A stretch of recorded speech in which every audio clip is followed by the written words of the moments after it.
¿Ya? Entonces vamos a empezar con el tema de acné. Básicamente lo que tienen que saber es que el acné es una enfermedad inflamatoria del ganglio sebáceo. Y la lesión elemental en esta enfermedad es el comedón. Tienen dos tipos de comedones: el comedón abierto, que viene a ser las espinillas o puntos negros, y el comedón cerrado, que se ve como unas bolitas blancas que se producen por obstrucción de la glándula, ¿no? Y bueno, también considera una enfermedad polimorfa debido a la cantidad de lesiones elementales que podemos encontrar. En cuanto a la prevalencia, tenemos que es más frecuente en la población juvenil, mujeres entre 16 y 19 años y varones de 14 a 17.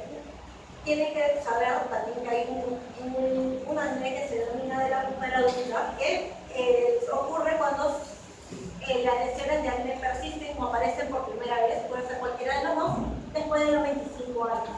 Y esto está relacionado mucho con el componente hormonal que puede haber, por ejemplo, un síndrome de ovario poliquístico preexistente, y lo más característico es que agarre el área de la barbilla y del cuello.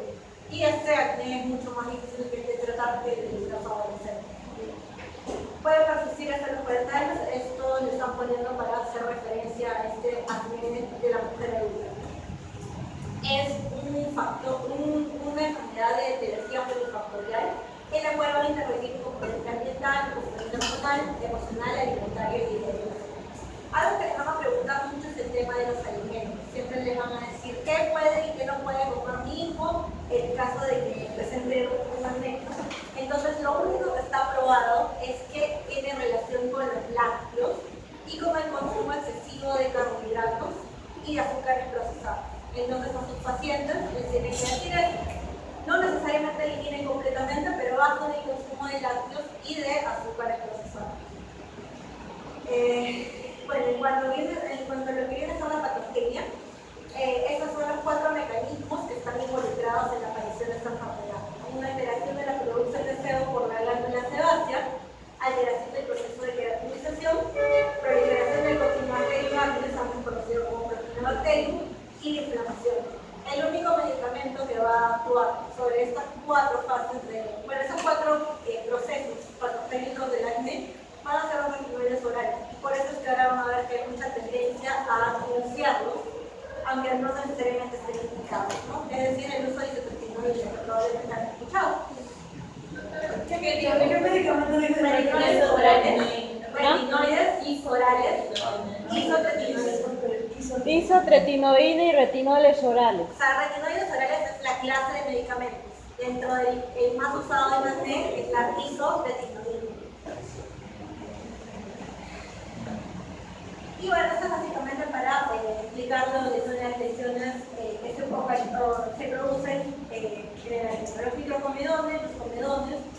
Ese es el comedón abierto, que viene a ser un punto negros, y la patogenia de los mismos. Pero pueden revisar con mayor detalle posteriormente. En lo que viene a ser la topografía, y probablemente lo han visto en las prácticas, afecta principalmente el área del rostro, pecho y espalda, ¿no?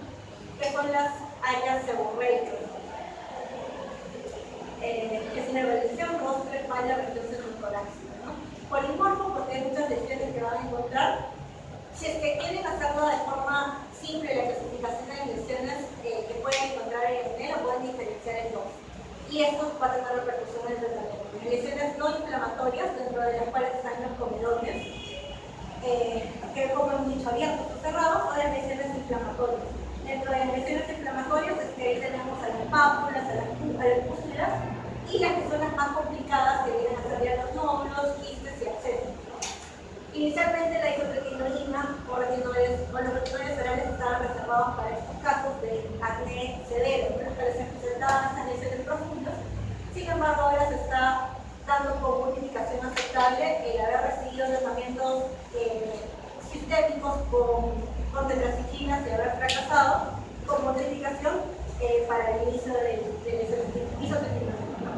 Y seguramente también han visto las secuelas que quedan después de que las lesiones de acné se resuelven, que vienen a ser pueden ser manchas postinflamatorias que se ven con manchas oscuras, cicatrices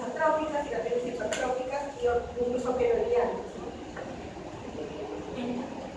Bueno, esta es una clasificación, hay muchas formas de clasificar el acné, entonces esta es una clasificación de acuerdo a las formas de acuerdo a la edad de presentación, en la cual se puede dividir todos estos grupos: el acné neonatal, el de lactante y infantil, el preadolescente, adolescente y el adulto, ¿no? Lo típico es que se presente en esta edad, entre los 12 y 24 años. Bueno, o sea, esto es afectar el preadolescente y adolescente, ¿no? Si ustedes encuentran un paciente de 2 a 7 años que presenta acné, que tienen que sospechar en una pubertad precoz y derivarlo al endocrinólogo para hacer estudios, ¿no? Entonces, de eso les sirve saber esta clasificación. Y lo que ya les comentaba, el acné del adulto, que tiene un componente hormonal importante y que en el caso de nosotros se tiene que hacer el manejo junto con ginecología, ¿no? Para poder ver ambos componentes. Bueno, de acuerdo a las lesiones que encontramos, se puede dividir en comedónico, papulopustuloso, nódulo quístico, siendo el nódulo quístico obviamente el más severo, y las formas especiales que vienen a ser las formas continuas, el conglobata, dentro de las dos formas especiales. Y también se puede dividir de acuerdo al número de lesiones que presentan, ¿no? Esto es muy variable dependiendo de la bibliografía que revisen. Sin embargo, como están dando esa bibliografía, tienen que tener en cuenta estos puntos de corte, ¿no? Leves, que tienen menos de 20 elementos; moderados, entre 20 y 50 lesiones elementales; y severos, que tienen más de 50 lesiones elementales en una cara. El golpeo se hace por la mitad de la cara. Ese es el acné típico, en el cual podemos ver polimorfismo de las lesiones, ¿no? De las pápulas, de las pústulas y también, también lesiones secuelares del acné. Acá en el acné del adulto, como les decía, hay que recordar el mayor de 25, una mayor afectación de la zona mandibular y del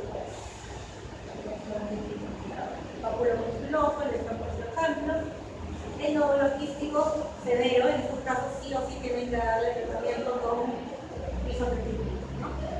Y, o sea, lo que tienen que tener de precaución en el caso de, si se les presenta esto en su consulta, esto ya tiene que ser manejado por el especialista, porque tiene que ser especialista en retinoides. ¿Qué precauciones tienen que saber acerca del uso de retinoides orales? Es que tienen que tener unos exámenes basales antes de iniciar el tratamiento. Tienen que tener su perfil hepático, su perfil lipídico, y en el caso de las hemograma, y en el caso de las mujeres, asegurarse de que no estén gestando y que no haya posibilidad de embarazo. Si es que ustedes van a iniciar el tratamiento a una mujer en edad fértil con isotretinoína, tienen que asegurarse una doble anticoncepción, porque es su principal efecto adverso hacer la teratogenidad. Dando lugar al cuadro que se llama endometría por retinoides. Así que eso es lo que más tienen que saber y que les pueden llegar a preguntar si no es empleado en sus exámenes de selección. A las lactantes tampoco se les puede dar carbohidratos. ¿Perdón? A las lactantes tampoco. No. Ya, entonces, estas son las formas especiales que les mencionaba. El acné conglobata se caracteriza por la presencia de estas lesiones que, como pueden observar, incluso pareciera que se generan como unos trayectos fistulosos, ¿no? Y esto secreta, entonces en estos casos se tiene que manejar con isotretinoína, si es que hay presencia de secreción purulenta o con tratamiento antibiótico concomitante y con corticoides sistémicos, ¿no? Esto ya es manejo de el acné fulminans es una de las pocas emergencias dermatológicas que hay, también es una forma de acné altamente mortal. Y que igual se tiene que manejar. ¿El corticoide, doctora, oral o tópico? Oral, sí. En esas formas especiales, en el acné fulminans y en el acné conglobata, en las formas severas de acné. Bueno, acá están remarcando las lesiones que han sido manipuladas y que les tienen que decir a los pacientes que no lo hagan porque luego les quedan las cicatrices y las manchas postinflamatorias que después van a tener que, bueno, van a tener que tratar y van a ser caros, se tiene que hacer con ácido. El mecánico, bueno, a propósito del uso de las mascarillas, surgió el término de mask as acné, que está en relación a esto, porque las mascarillas, bueno, obviamente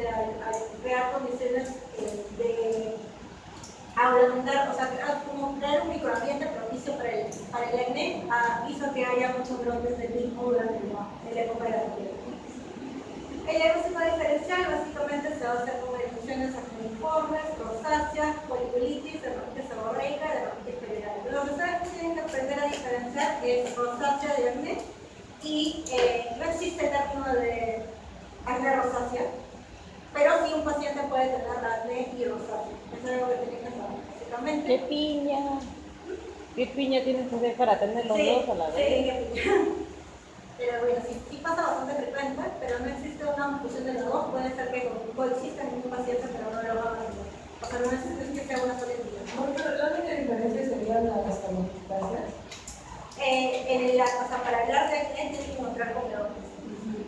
Esa es la lesión de detalle de la eso es lo que lo diferencia y eso es lo que ustedes tienen que recordar para poder diferenciarlos entre ambos.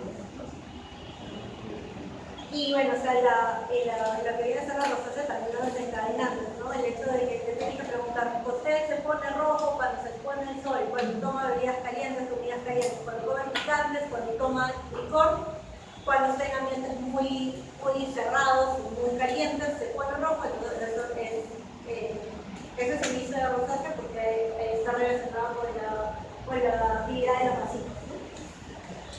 Y bueno, acá les ponen de forma general el tratamiento que puede ser con tópicos, con sistémicos y de forma complementarias. Que vendrían a abarcar los limpiadores, los exfoliantes, todo eso. Entonces, en los tópicos me ponen los retinoides, uno de los más comunes utilizados es la Valeno, al 0.1%, que tiene como ventaja que además de atacar las lesiones inflamatorias, te puede ayudar a reducir las manchas post-inflamatorias. El peróxido de benzoilo, que tiene como ventaja que no se ha desarrollado resistencia al mismo, a diferencia de lo que pasa cuando tú das antibióticos por vía tópica, ¿no? En el antibiótico se utiliza nitroglicina, clindamicina, pero no se pueden dar por tiempos muy prolongados porque se hace resistencia, ¿no? Y esta es la ventaja que tiene el peróxido de benzoilo sobre eso. A mí la zona que acá no hay mucha disponibilidad de las mismas, solo en farmacias seleccionadas y el ácido acilárico también es una opción. Básicamente los más utilizados son los tres primeros y las diferentes combinaciones que hay en los mismos, ¿no? En las opciones sistémicas, los antibióticos, se utilizan principalmente las tetraciclinas, que probablemente ya van a escuchar en práctica, como la doxiciclina, la minoxiclina, que tiene como ventaja que solo la das una vez al día, y la mejor es la limeciclina, dentro de las tetraciclinas, ¿no? Otras opciones que tienen antibióticos puede ser, por ejemplo, el trimoxazol, el bacterio, que también ayuda bastante en ciertos casos seleccionados, y lo que ya decíamos de isotretinoína, ¿no? Isotretinoína reservada para casos severos de acné o casos en los cuales ha recibido tratamiento por 3 meses, que es el estándar, con antibióticos y que no ha habido la respuesta esperada. Y el uso de anticonceptivos orales cuando el componente hormonal es importante, sobre todo en la acné de la mujer adulta. Los retinoides tópicos básicamente son más importantes cuando tienes más que nada lesiones no inflamatorias, es decir, comedores. Y bueno, son consideradas las bases de tratamiento de acné porque van a actuar sobre el microcomedor, que es la lesión precursora del comedor. Y bueno, acá están mencionando los que están aprobados para el uso de acné, que vienen a ser la retinoína, la Valeno y el Tesavel. En nuestro país, el más utilizado debería ser la Valeno. El peróxido de benzoilo tiene un efecto bactericida sobre cortinobacterianos, tiene acción comedolítica, o sea, tiene acción por ambas, ¿no? O sea, inflamatoria y comedolítica. Por eso es que se considera superior, ¿no? Y lo único que tienen que indicarles, si es que lo utilizan al paciente, es que puede manchar la ropa de cama, lo pone naranja, entonces a veces por eso es que le pueden rechazar. Y los antibióticos tópicos, como decía, nitroglicina, clindamicina, bacteriostáticos, se utilizan más que nada cuando hay lesiones inflamatorias, es decir, bajo las pústulas. ¿Puede hablar más fuerte, por favor? Están haciendo ruido.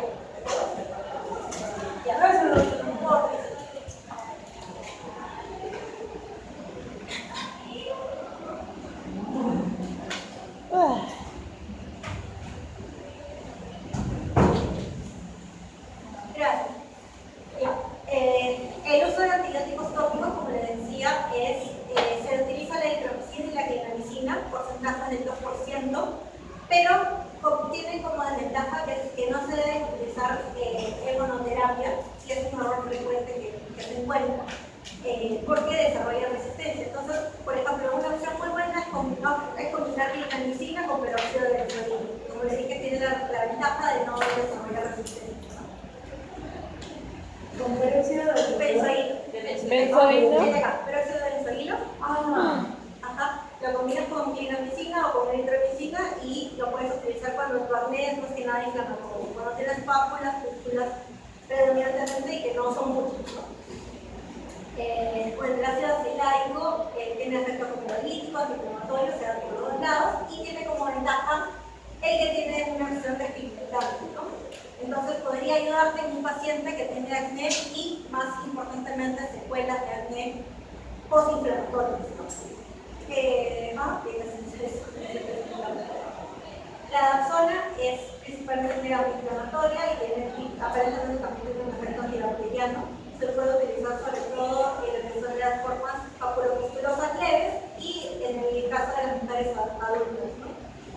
Se puede dar a dosis de 50 a 100 miligramos por día por 3 meses, pero como les comentaba, es limitada la disponibilidad que hay en nuestro país de Venezuela. Los antibióticos sistémicos, importante que se acuerden de estos, las tetraciclinas, trimethiclina la mejor, pero es cara, son unos 5 soles cada pastilla. Y lo que también seguro es la dosis. La ventaja de la tetraciclina es que la puedes dar una vez al día. También se pueden utilizar otros antibióticos, como les decía, el corticoxazol, por ejemplo, y también algunos utilizan la nitromicina o la eritromicina. Sin embargo, tienen que acordarse que estos tienen efectos adversos gastrolesivos y por eso es que a veces son rechazados por los pacientes, ¿no? Los antibióticos sistémicos deben combinarse con terapia tópica, ya sea peróxido de benzoílo o retinoides tópicos, y no se debe dar inmunoterapia por el riesgo de resistencia, ¿no? Idealmente no deben pasarse de 3 a 4 meses los ciclos de antibióticos que dan. Y por eso es que a partir de esta indicación de que no deben pasarse de los 4 meses, es que si tú le has dado un ciclo de antibióticos sistémicos y no ha respondido como se esperaba, es que pueden pasar a las órdenes antibióticas. Se utiliza en formas severas de repartición del acné, que no respondí en el caso del acné moderado, severo que no responde a la terapia convencional. La mayoría de los efectos adversos que tienen que recalcarle a los pacientes es que produce sequedad de todas las mucosas, sequedad de la piel, sequedad de los labios, de los ojos, puede provocar. Entonces tienes que darle los paliativos para esto, ¿no? Si es que desarrolla esa sequedad, o sea, bálsamos de labios, puede ser lágrimas artificiales, dependiendo de qué es lo que tengas, ¿no? Puedes darle humectantes, dependiendo de qué sequedad presente.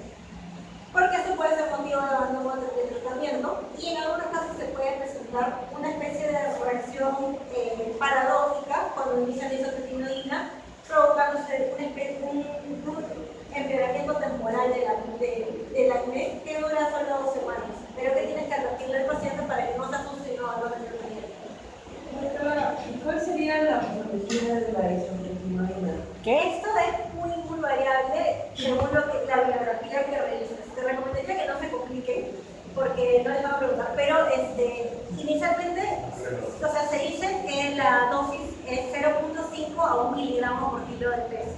Y lo que tienes que tener en cuenta es la dosis que tú acumulas en el tiempo, porque estos tratamientos no son prolongados. Más o menos tienes que darle unos 9 meses de tratamiento, exacto. Entonces tú tienes que comprometer a la paciente, sobre todo si es mujer, a que no se vaya a embarazar durante este tiempo por el efecto terapéutico.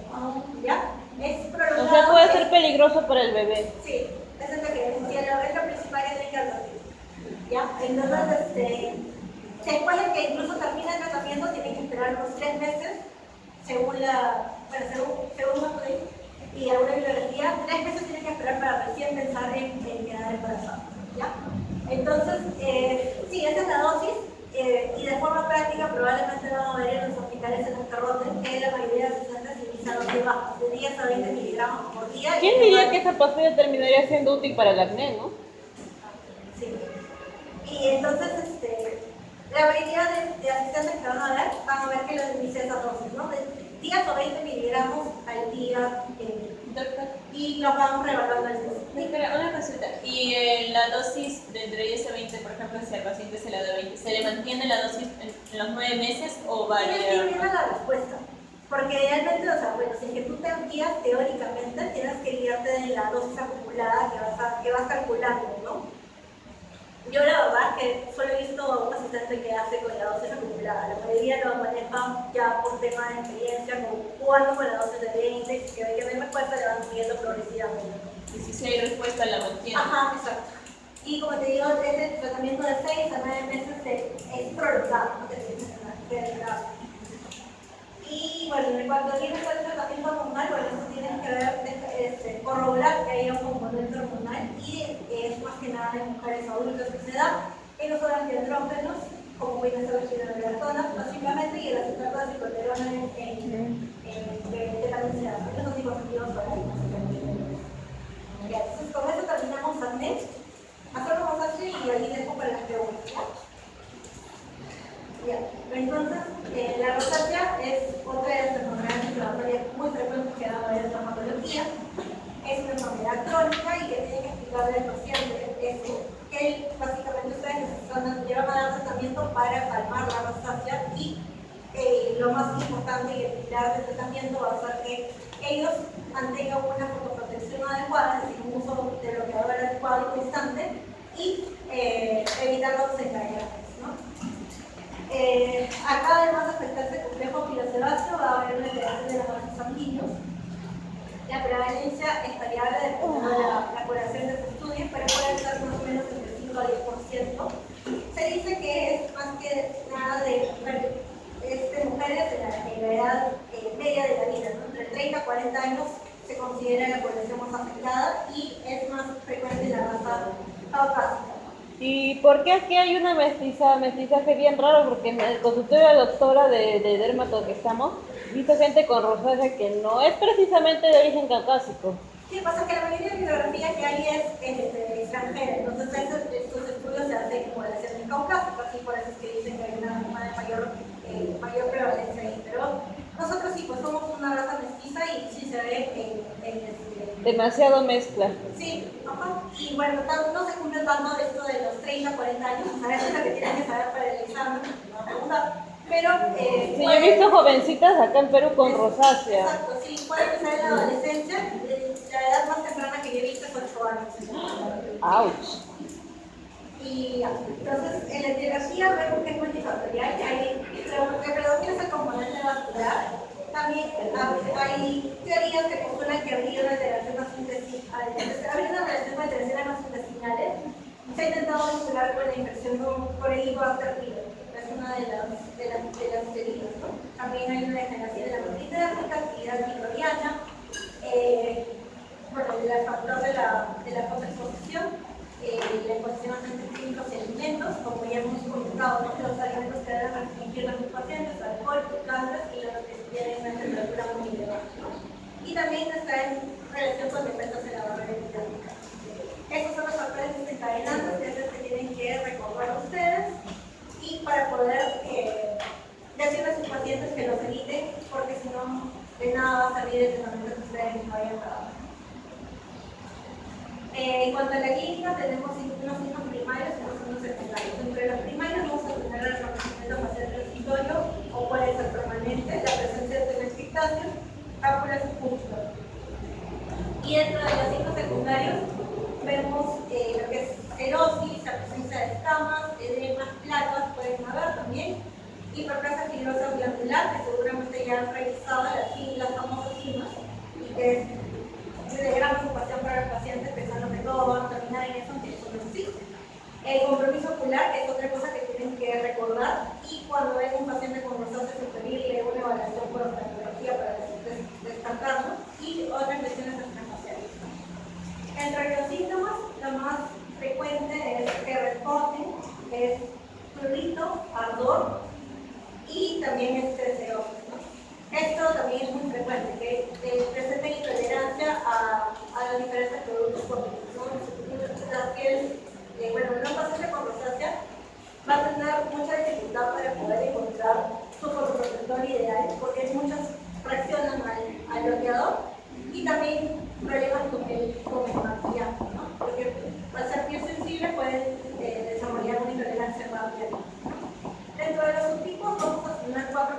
principales. El subtipo 1 viene a ser el tema clásico, que básicamente se compone por esas dos polinizaciones, el tema facial, predomina el centro facial, y la presencia de las afectadas, ¿no? Los horarios maculares. En estos es sobre todo importante remarcar el tema de la fotoprotección. En el subtipo 2 vamos a tener la presencia de pápulas y fisuras que podrían hacernos confundir un poco con el acné, pero vemos que la distribución es alrededor también centrofacial y tiene como característica las cosas que hemos remarcado, ¿no? La habilidad que presentan estas pieles a la exposición solar y con los diferentes desencadenantes, y el hecho de que sea bastante recurrente, ¿no? Tiene, o sea, es una enfermedad crónica recurrente y principalmente su diagnóstico diferencial viene a ser el subtipo 3 viene a ser más dificultoso, dentro de las cuales el área más frecuentemente afectada va a ser la nariz.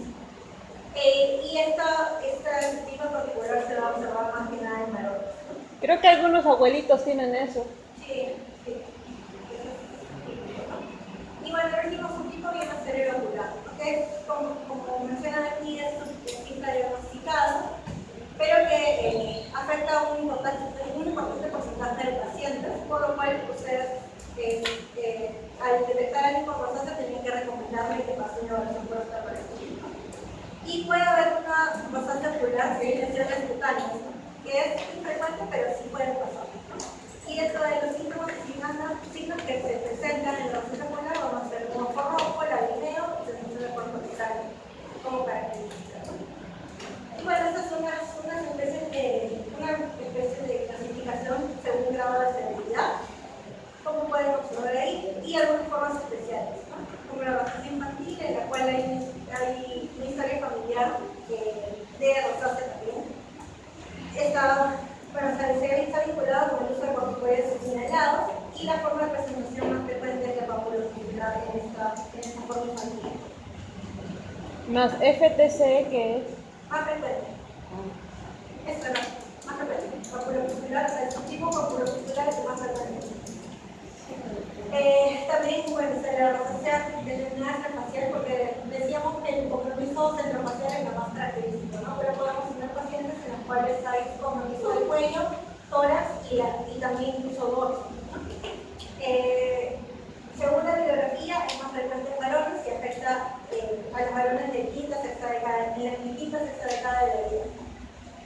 Otra de las variantes tiene que ser la rosácea granulomatosa, que es poco frecuente y es asociada a la inmunosupresión, y en las cuales se iban a identificar como lesiones elementales en las pápulas o nódulos alrededor de los ojos, nariz y boca, y en estas es necesario hacer una biopsia para poder descartar diagnósticos diferenciales. El tratamiento de la rosácea granulomatosa básicamente se hace con metonina sólida.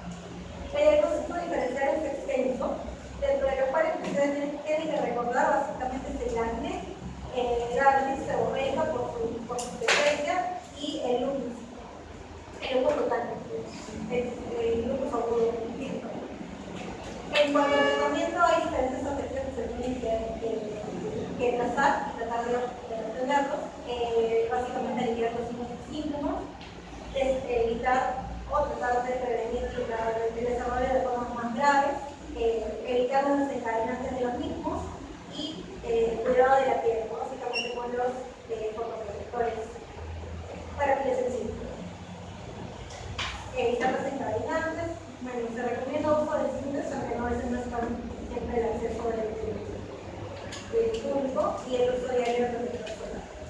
El metronidazol en forma tópica es considerada de elección para el manejo de la rosácea, y va a ser efectivo en la limpieza de disminución del epitelio. Se va a utilizar en concentraciones de 0.75 al 1%, y en las pieles que son muy sensibles se pueden realizar preparados, por ejemplo, como alfa-bisabolol para mejorar su tolerancia. Se puede usar asociado a doxiciclina, y bueno, el oral se puede utilizar para la papulopustular y como decía para la forma de la granulomatosa. El ácido acilárico se considera de primera línea en el caso de la pápula pustular leve moderada a una concentración del 15%. Básicamente ayuda cuando hay bastante eritema y la aplicación es una o una disalina. Se puede también aplicar con tratamiento sistémico como un clásico. En cuanto al tratamiento sistémico, básicamente es igual que la acné, en cuanto a las opciones terapéuticas, a las que se tienen también considerado de primera línea, tanto en la forma con una pápula pustular moderada como en la grave. Y bueno, en realidad eso no es raro, la presentación de 40 miligramos de liberación prolongada, que menciona que es superior a la de 100 miligramos, nosotros tenemos de 100 miligramos. Y el tratamiento es similar en cuanto a duración de la acné, de 3 a 4 meses. También se utilizan retinoides orales en la rosácea, sin embargo, esta indicación no está aprobada por la FDA, es una indicación más débil. Y la dosis establecida es un poco más baja que la de 0,3 miligramos por kilo. Es útil sobre todo en el caso de la rosácea pigmentosa. La citromicina por vía oral es considerado un tratamiento de segunda línea en el caso de la rosácea papulopustulosa moderada grave. O sea, primera opción es la cetina, después la citromicina. Y van a actuar sobre las lesiones inflamatorias sobre pápulas como pústulas y se recomienda como dosis estándar 500 miligramos 3 días consecutivos cada semana durante 4 semanas. Otros tratamientos que se han considerado que pueden ayudar en la rosácea son la ivermectina, tanto tópica como por vía oral. En el caso de la ivermectina tópica la tenemos a la concentración del 1%.